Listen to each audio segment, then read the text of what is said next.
Okay, so I'm sat here now with Martijn Elberse from the Netherlands, and he is in, as the Authenticity Committee, Lawrence already said, the most stunning suit of armour he's seen so far at this tournament. So I've got to ask, what made you go for this sort of early Gothic Maximilian crossover? Well, I had a look at. I have a thing for the Gothic style armor, but I didn't like the way they made the salads and stuff. You can't actually have a really good board, safe salad. So I started looking, and then I came across the Italian salads, like this one. This is a bellows salad, as they call it.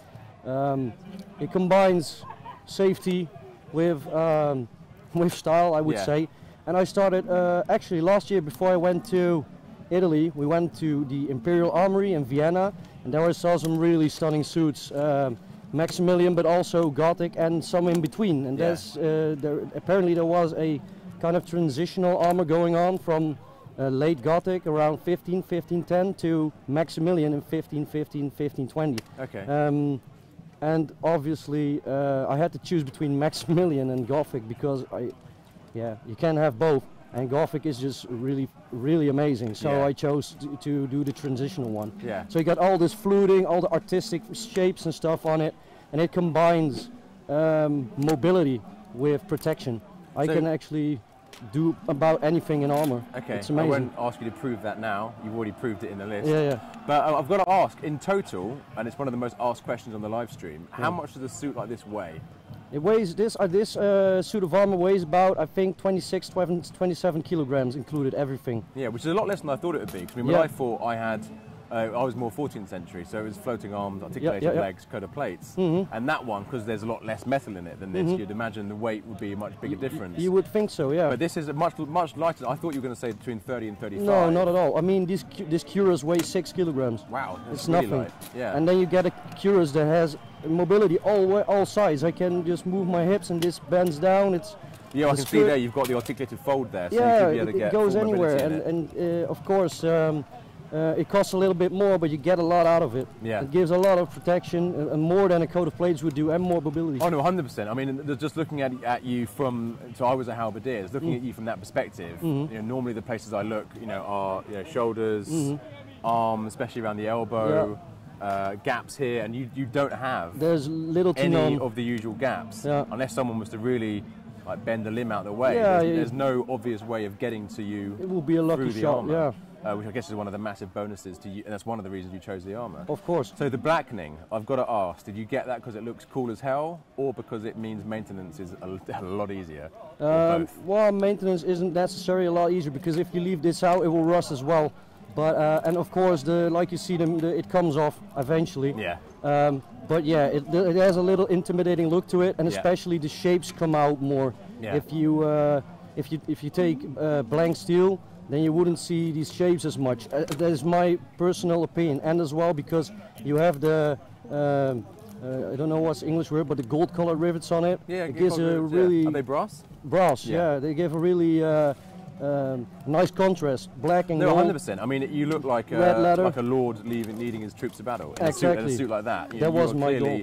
A very affluent knight. Yeah. My other question for you was going to be in terms of the overall design, obviously, because I mean the pointing of all the filigree and the detailing, obviously, it looks nice, but also it has a purpose in that it helps glancing blows. Yeah. So do you find an armour like this compared to, say, a coat of plates, do you tend to absorb a lot less hits because of the shape and design of the armour? Yeah, and most definitely.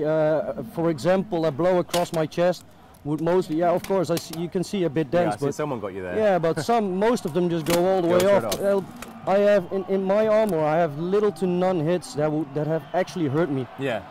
So it deflects the blows, and it takes them quite well as well. Even though you have a few dents, you don't feel them at all. About the same, this is what, your second year in this armour?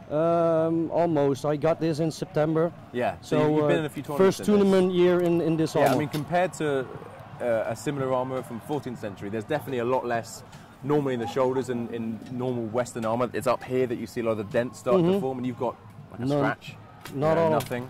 But my last question for you really is, with it being black, do you find in the heat that you suffer a little bit more, or is it not really noticeable? No, not necessarily. If you stay out in the open sun, I definitely think you will start to notice a little bit, but as you are already warm in armor, I don't think you feel a real difference at all. Okay. Yeah. And then another question for you. I was noticing while we're talking, obviously your helmet is very sort of locked in. How do you find that in terms of visibility in a fight? Because one of the things I always enjoyed with my setup is always that ability to look round me, but with that obviously you kind of have to you move. Do you find that's an issue in terms of visibility? Right now it's because mostly because I'm sat down, so the armor comes up. But if I stand up, I can just go left and right, and this is all I can do. Yeah. And obviously, when I fight, I have my armor strapped, my helmet strapped to my armor, so they can't choke me out. Yeah. But my eye slot is a giant left to right field of view. Yeah. So actually, if I do a little step more, I can see almost anything around me. You just have to learn the confines of the armor and what movements you have to do to get a full vision. I don't think you have a lot of disadvantage with this helmet. No, I mean I'm loving it, man. I mean just from a historical perspective, because you know I came into this as loving history, as I'm sure a lot of guys did. Yeah. And your armor, like the minute I saw it, I think I saw it on social media first. I was like, man, that is a seriously cool suit of armor. I think if you would wear this kind of armor in the Middle Ages, you can just pop up your visor like everyone would. And you have everything. You know, and you close it and you start fighting, you know? Yeah, so. Exactly. Right, man, well, thanks so much for taking your time out your day to come and talk to us. Thank you so much for wearing this amazing suit of armour. Thanks. And I wish you the best of luck in the rest of the fights, man. Thank you for the interview. So, you can go back now to the live stream where you've got the 5v5s fight for the rest of today with myself and Gavin doing commentary. Thanks again, buddy. Really appreciate it. Yeah, no problem. I'll see you around. Yeah, man, definitely. I'll come and see you later. Oh, hell yeah. Yeah.